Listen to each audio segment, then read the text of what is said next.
Welcome to the Behind the Girl Boss podcast, where every woman's journey takes center stage. Join us in this safe space as we explore the ins and outs of business, career, mental health, the music industry, and more. Whether you're a go-getter or a dream chaser, we've got stories for you. Follow us on Instagram and TikTok for an exclusive backstage pass. Get ready to be inspired, empowered, and entertained. Welcome to the ride.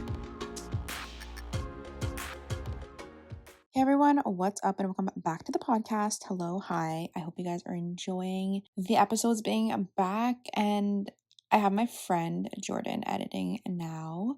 So they're editing all my podcasts and I'm so grateful because honestly, I do not have the fucking time. I do not have the time or energy.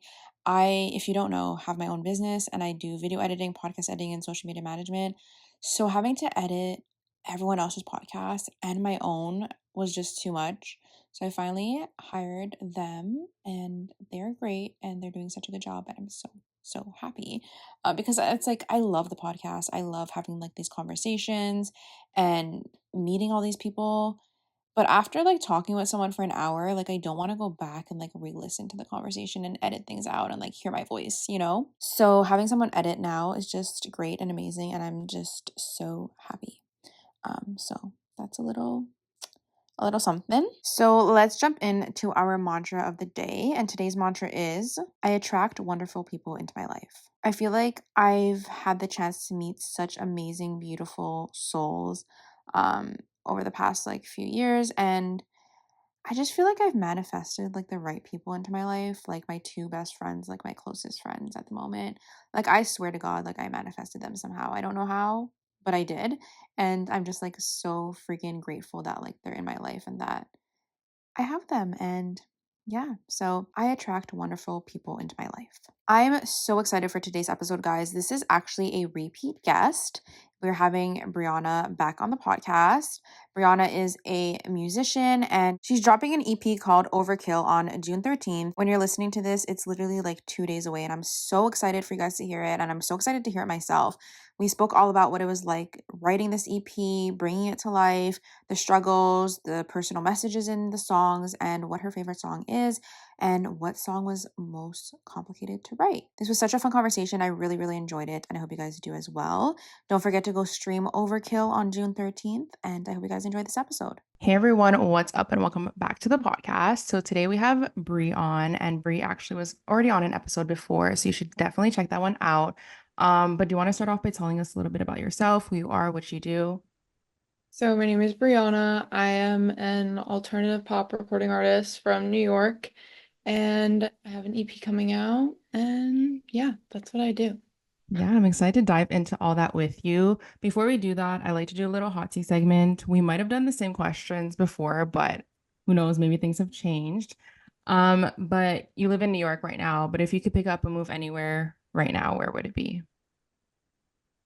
I would probably move to a different part of New York. Like I would stay Mhm. in New York, but I live on Long Island, so I'd Okay. probably move to the city. Um, Hmm. it's just more like fun. There's more things going on than like in the suburbs. I've been to Long Island, I think once, and like it's cute, but like obviously the city just has like everything. Yeah, it's like way more electric. It's just like it's very static here. Lots of bushes and trees and like whatever, but not Yeah, a lot to do. no, I feel that. The next one is, do you have a life mantra or motto that you live by? Motto. One time I had someone tell me not to look for perfection, but to look for something that you love, which I Hmm. feel like is really important with music because like if you keep trying to make it perfect, like you're just gonna run into a circle. Like it's Yeah. never gonna be perfect. You're always gonna be critiquing yourself, but as long as you like love what you're making, even if it's not perfect, if you're passionate about it, go for it. Yeah. No, I agree. And then the last one is, who's a celebrity or creator that always keeps you inspired? Um, I don't know. I love Nessa Barrett Yes. forever and ever. I love her so much. Um, yeah, probably Nessa Barrett. Yeah. No, I love her too. And I think she's coming out with new stuff soon. So that's really exciting. Yeah, she's been teasing her second album, and I'm so Hmm. excited. Yeah. No, I love her. For people who have like might have not listened to the first episode that we have, we're gonna kind of dive into what kind of made you want to start music and what made you be like, okay, like I'm going to like take this full force and like make a career out of it. Yeah, so I've always loved music. I've been singing since I was little, but it's like I didn't really have anyone in my family that was influencing me to do it because nobody in my family plays instruments or sings or writes music really. Hmm. Um, and so it was kind of just like something that I was always gravitated towards. I was like a classically trained musician. I was in a choir where we would perform at like the Lincoln Center and Carnegie Hall and like all of these really big places. So that's kind of where I got my like major start with singing in like elementary school. We were doing all of that. But then I developed a chronic illness and I had to be like pretty much fully homeschooled for a while. I was only going to like regular people school like Hmm. once or twice a week to get like social interaction because Yeah. the school wanted me to do it. And I was traveling the country like trying to figure out what was wrong with me and get a diagnosis and doing different treatments and stuff like that. And once I was kind of like more so out of the woods with that and we found out what was wrong with me and we found out how to manage it, it just was kind of like a life is short kind of thing. Yeah, Like you never know when things are going to change, and I'd rather spend the rest of my life doing something that I love to do because for for so sure. long I couldn't do anything. Like I literally was just like laying in my bed all day in pain and like daydreaming about doing this, like just staring at my wall and being like, "Oh my God, like what if I was a singer and I was famous and I was touring and like in a recording studio and like that kept me going, like picturing myself Yeah. doing it. And so I feel like I owe that to my younger self to pursue it and at least give it a chance. Yeah, for sure. So moving to TikTok, you recently went viral on TikTok. Do you want to talk about the video and kind of how it happened? Yeah, I mean, it's just like the whole thing is so funny because it's like the last thing I ever would have expected to like have a viral moment for. Hmm. But yeah, if you don't know the backstory, I got like scammed by this guy who has like followers on TikTok and whatever, and I made a video about it. And I remember posting it, and for like the first like 40 minutes, it had 0 views. And I was like, oh my God, it got shadow banned. And then Hmm. like, right before I went to bed, which was like 4 hours later or something like that, it had like 82 views. I was like, this got so shadow banned, like whatever. I went to sleep and I woke up and it had, I think, like 10,000 views or like 10,000 likes, one of the other. And then throughout the day, it just kind of like kept going up and up and up. And then eventually, like either that day or the day after, it hit like 1 million views. And like now, a few weeks later, it's sitting at like I think like 6 or 7 million views and it has like 800,000 likes or something like that, which is crazy. I can't believe that like 800,000 people, liked a video that has my face in it. Like that's so cool. Yeah. But through that, people started streaming my music and discovering who I was. And so it was really cool. It was very overwhelming. And I was just like, oh my God, like so much is happening right now. What is going on? Because my followers just kept going up and up and up. It was just like a lot because I was like, oh my God, like what do I do with this? Like it Yeah. just like It's like happened. overwhelming. Yeah, it's like you don't like expect it. And like for so long I was like, oh my God, I want a video to go viral and stuff like that. And then it happens and you're in that situation, you're like, oh my God, but what do I do? Yeah. And it kind of turned out to be like really good timing because I was announcing my EP that upcoming week. And so it felt very like meant to be. Hmm. And so I announced my EP and like my streams have been doing good and stuff like that since then. So it really all ended up having like a huge bright side to it. Like it started with like me like bitching about how I got scammed on like the internet and Yeah. like oh like but there's a bright side because now people are like actually like learning about my music and stuff like that and like people care, which is super cool because like when you're a small artist you're so used to like people like just not caring and I'm like oh my God, there's people that are actually like DMing me and telling me they pre-saved it or commenting that they're coming to my show in June. That's so cool. Like I'm so Yeah. used to being a random like bar singer artist that like Hmm. it's just like a bunch of random people and like my That you friends are don't know. Yeah. too and I'm like oh my God, there's people that actually are like I am a fan of yours and I am coming to your show and like that's Yeah, that's so cool. great. Yeah. And going off that, have you seen like kind of shift in like your listeners on like Spotify and things like that since going viral? Like, have you seen like a translation? Yeah, my monthly listeners were like, I think I was at like 300 before all of this, and now it's at like 5,000, which is Hmm. a huge jump for me. And Yeah. like, I feel like in the grand scheme of things, like a lot of people like don't think that's a lot because there's so many artists that have Yeah. But that's, millions and millions. mhm. Like we're so desensitized to like numbers now because Yeah. it's like there's people with 1 million followers and like I have no idea who they are or something like Mhm. that, but there's still 1 million people that know who they are. So that's like a huge number for me. It's just crazy. It's like so crazy to think that there's like 5,000 people that are like consistently like Yeah. listening Because if you to my put that music. many people in a room, like Yeah, that's a that's the lot of thing. people. It's like I was talking to my manager about this, and I'm like, it's so weird because there's like 30 something thousand people that follow me on TikTok now, and there's 30 something thousand people that like actually care about what I'm doing, but like my life is still like the same. Like Hmm. that's been the weirdest thing for me is like I Yeah. still like have a full-time job. Like I still have Hmm. to like, go to work, but there's like 30,000 people that care about what I'm doing. So it's like this weird thing where it's like two worlds. Like I'm on my phone and like I'm getting like all this like nice feedback and stuff like that. But Hmm. then it's like I turn off my phone and I'm like, okay, now it's like do spreadsheets and emails, guys. Yay. Yeah. No, yeah, for sure. I feel like this is like the starting point though. And like as you grow, like one day you won't need that full Yeah. anymore. So it's exciting to like see like even from when we first did our first episode to Yeah. now, like the amount of like followers you gained and like listeners and even growth like you've had yourself in like music and as a person. I feel like it's just cool to see like the evolution. Yeah. It's very like encouraging. Hmm. Because like for so long, like when you're starting out, which I don't even feel like starting out is like the right phrase because I've been doing this for like 3 or 4 years now. But like for 3 or 4 years, it was like I was just like throwing my music at a wall. Like I was just talking to Hmm. and like, like your family and friends care and stuff like that. And like that's cool and that's awesome. But like it Yeah. means so much more to like hear from other people that they actually like it. And so that's been something that's like super reassuring for me is like, oh, there are people that like actually do like this and like actually want to listen to it. And so it's definitely been like a huge motivator to keep going. And I feel like it came at like a really good time because it was like really when I like needed it because Yeah. I feel like every artist has been at that point where they're just like, maybe I should just not. Maybe I should just like work a normal job and get over it and whatever. And I was definitely like at that point around when things started to like blow up a little bit. Yeah. And so it was like definitely really good timing because it gave me that like push of like, no, like you're doing the right thing. Like you're on the right path. Like it might not feel like it right now, but like it was a step in the right direction that I definitely needed.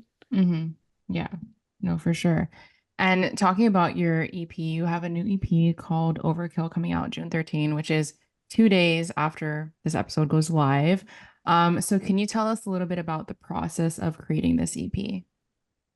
So I made this EP with Steve Venti. He produced everything.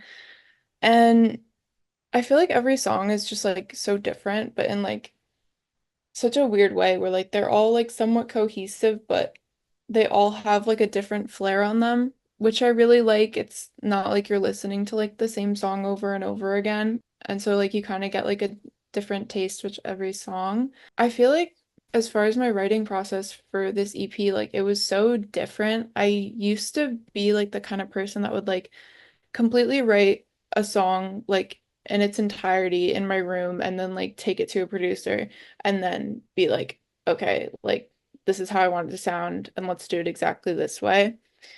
And with this one, I was like definitely experiencing some kind of like writer's block at some point because that's how I started writing everything. But we made probably like 20 songs and like only picked like five. And like not all of those 20 songs were like finished, but like at least like started. And Yeah. so like at a certain point I got like such writer's block and I just was like, I don't know what to do. And so I would go and I would be like, well, I kind of want to make a song like this and let's experiment with this, and this. And so then we kind of started to form some of the tracks first and then I would write to them. And so it was like definitely a really cool test of my artistry and like my creativity and stuff like that Hmm. to write in a different way than I have in the past. I just have like so many good memories of creating this whole project. It's been like really stressful, but also like super rewarding. And I'm just really proud of it. I feel like it's definitely a step in the direction of like the style that I want to be in. And I feel like already like the music that I've started to write after this, is already like even better. And I'm just like Mhm. so excited to now like put that stuff out. But it's like I kind of Yeah. was like and be like, no, like we have to follow the steps. And so I'm super excited for this EP to come out. I'm really proud of it, and I can't wait to share all of the other stuff that I've been writing since we finished this EP too. Yeah, that's so exciting. Is there like any specific like themes or messages that you want to like get across in the EP? It wasn't intentional, but like after looking at all of the songs that we ended up choosing and like fully finishing, they kind of all have like a different like theme of like a relationship and like Okay. self-discovery. I actually like have a series on my Instagram that I'm doing right now where like I'm talking about every single one of the songs and like what they mean and stuff like that. And I definitely like see a huge theme of like starting out relying on other people and then like in the end like coming to really just like love yourself. And there's just like different like some of the songs are more like fun and like campy and like whatever. Like Yeah. Courtesy and Overkill are definitely just like fun and campy and like Overkill is just like some like crazy like song. Overkill is she is an entity for sure, but I love her. They're all just very different, but they all Yeah. have that like invisible string of like a different like way of discovering who you are and a different like step in that and like a piece of the path in that, if that makes Hmm. sense. Yeah, no, for sure. And if you could share, what would you say, or which song would you say was the most like challenging to write and like finish? Definitely Overkill, Yeah. 100%. Overkill is like again, like I definitely tested my writing skills and like instincts with this because I told my producer Steve, I was like, I want to make like a like campy like horror film type like song. Like I want it to be like super like movie soundtrack like Hmm. type like over dramatic, which is so out of my comfort zone because I'm so used to like that like chill like monotone like kind of like pop type Yeah. that I've been doing, but I really feel like I did push myself out of my comfort zone a lot with the CP because I was just kind of like experimenting with, all the different sounds that I could be doing. Um, and so yeah, with this one, like it was a lot of like I can be kind of shy at times and like when we were doing the stacks for like the la la la la la la like he was having me do like all these like weird voices and like stuff like that so it would sound like different people were Yeah. saying and like just like being like weird and like vulnerable in the studio and everything like that and like not singing, but like doing these like weird ad libs and stuff like that, and like screaming into the microphone to like add like sound effects and whatever. It was just like a super like fun and experimental song, but it Yeah. was also like it's a very nerve-wracking one to release because it's so different than anything that I've ever done before that like it's scary, but I'm also like excited and I've gotten good feedback on like Mhm. teasing it and everything like that. So yeah, I'm definitely excited for it, but it was the most like challenging one to definitely finish because I had such like a weird love-hate relationship with it because I was like, this is so out of my comfort zone. Like, I don't even know what Mhm. to do with this. I think that's fun though to see like people experiment with different like things because I don't know, it's just whenever I listen to artists that I like, whenever they have a song that's like so different from what they usually do, I feel like I'm more like not attracted to them, but like what is it called? Like more pulled to like listen to that because I'm like, oh, like this is like not something that I've heard before. Yeah, and that's something that I definitely like try to keep up with. Like, I don't want to be like completely all over the place with like Hmm. my genre and everything like that, but I do like to like throw in things that are different from what I Yeah. usually do because it kind of like makes people like perk up and be like, oh, like I haven't heard this from her before.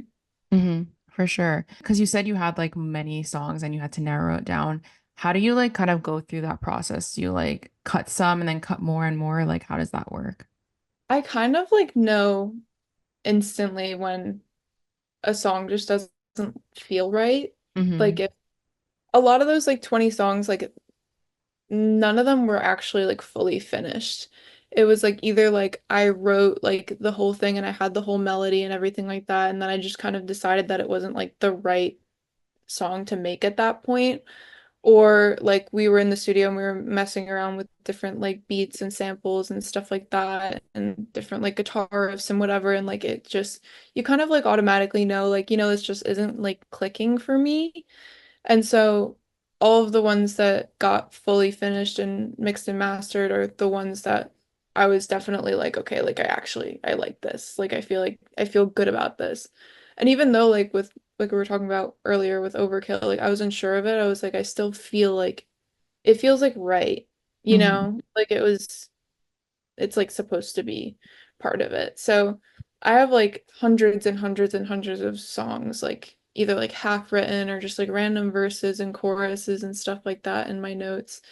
Um, and like, sometimes you just don't find the right home for everything yet, and like it just doesn't like click with the production and the lyrics and stuff like that. Like you just kind of have to wait it out and find a home for it. I've had like verses and choruses in my notes for like years at a time before like I find a song that it really fits for. So yeah. Yeah, I like that. And also for Overkill for the EP name, was that the only name you had, or was like, did it go through I different had a things? bunch of names. I can't really think of any of them right now, but that was also kind of part of the challenge. You're actually like jogging my memory right now because I wanted to call the EP Overkill. And I knew that before I even wrote the song Overkill. And I Okay. had to make a song called Overkill to go on the Overkill EP. And so that was a challenge in itself because I'm very much like an intuitive writer. I like say what I have to say. Yeah. And so to have to like base a song off of like one specific word was definitely like a test for me. And so yeah, you jog my memory about that now that I'm thinking about it. Is there like a specific song on the EP that you would say like holds a really personal memory for you that you can share? My gosh, a personal memory. Definitely how does it feel? How does it feel is very honest and very personal. Mm-hmm. Um, it's actually kind of funny because there's a lyric in the song and it's like you left me shoes untied, I was just a leisure. And I love that line because when this person like dumped me, I left his house with my shoes untied. And so like that's my favorite lyric of it. And like at the time, like I was obviously like upset. Like I Yeah. didn't tie my shoes because I was like, I just want to get the fuck out of here. Hmm. But like now like I listen to it and like makes me laugh and it's like so funny because it's just like a little like, oh, remember that? Like, Yeah. and so now like a lot of these songs, like all of the things that I've written about, like I'm very much the kind of person where like I write about an experience once I've fully gotten over it. Hmm. Because that's when I can like think clearly and actually like write in a more like cohesive way rather than just like spitballing everything Yeah. out. Um, and so like by the time I write these songs, like these situations like don't really affect me anymore and I'm like completely over them. So like now it's like I listen to that line and I'm like, that's like so funny. Like I'm hilarious. Good to be like on the other side and like know like okay, like in the moment when I was like experiencing that, it was shit, but like now I'm better. Yeah, exactly. So it's like funny to like listen to now, but it's definitely like a personal song. And like I remember actually going through that, like it sucked, but Yeah. now it's like, oh, whatever, you know? Yeah, for sure. So what strategies are you personally using to promote your EP? So we do have a street team that's in the city, and so like they're going around and like handing out like merch and tote bags and Okay. stickers and business cards and stuff like that. But I mainly utilize like social media, Hmm. especially with like the video and stuff like that that blew up. Like I've definitely been pushing my EP a lot on TikTok. And like I said, it was like such perfect timing because I Yeah. was doing my EP right after. So we got some good like pre-saves and stuff like that from it. But yeah, definitely been utilizing like TikTok and Instagram. I've been doing like a lot of reels and stuff like that and having like designated content shoots where like I know that I'm gonna get like, like 10 videos in this one day and Yeah. stuff like that. We're gonna crank out a few different concepts and stuff like that. So that's definitely been like my main like marketing strategy, Hmm. but there's always like the cold emails to like blogs Yeah. and stuff like that and whatever, all of like the boring email stuff. But yeah, other than that, like I've just been really focusing on like my content. For sure. And what advice would you give to any aspiring musicians looking to potentially release their own EPs? Oh my God, I don't know. Is there anything like you learned through the process of making yours? I feel like always like trust your gut, Hmm. definitely. Um, I've like witnessed a lot of artists like take criticism like too heavily to the point where like Yeah. they're not even making something that they want to be making anymore. Hmm. Um, and I feel like that's something that I've learned a lot about like too with the whole like video and everything like that. Is like there's gonna be people that don't like what you do, but it doesn't mean that there aren't people that do like what you do. And 100%. changing what you're doing to please people that are already being like rude to you, like it's not gonna change anything. Yeah. Like just like stick to your gut, stick to what you love to do. Like I said earlier, like don't look for perfection, look for something that you love. And as long as you're passionate about it and you're proud of it and you listen to it and it makes you happy, like go for it. And nothing else matters because if you're not doing it for you, then there's no point in doing it at all. Because the second that you Yeah. start doing it for other people, like the passion's gone and like the art's gone and then it's just to satisfy other people and that's Yeah. not what music should be about. Yeah. No, 100%. I love that. Um, so how would you say you kind of balance your personal life, your full-time job, and the demands of like having a music career? Like, I know you said you have a manager. Do you have anyone else that helps you, or do you do most of everything like solo? So I have a team of interns that are working for me right now. And so they're like doing the street team and everything like that. Mhm. And I have my manager Casey. And so they handle a lot of like the email stuff and like applying for certain things, like whether it's like, playlist forms or whatever. And so they kind of handle a lot of that. And then I have a band who's like awesome and amazing, Mhm. stuff like that. So I do have like a really good support system um of people when I do this, but there still is a lot falling on me and stuff like that because I kind of have to like make sure that everything's getting done and like whatever. And yeah, it's definitely a lot. It's stressful because like, I wake up in the morning and I'm working on my music stuff until I Mhm. go to work and then I go to work for 8 hours and then I come home and I'm working on more music stuff and I'm on calls with my manager and the interns and stuff like that. And I'm at the studio or I'm at band practice or I'm like packing gear or like labeling gear for shows and doing my own research and trying to Yeah. find things that I want to apply to and then sending it to them and stuff like that. So it's a lot. It kind of just like never ends. And so Mhm. it is hard to find the balance. I still don't feel like I fully have. Um, because there's always something. There's always Yeah. something. And No. so it's stressful and I'm excited for the day that I can make music like my full-time thing. Because it's just, makes me happy and that's what I want Yeah. to do.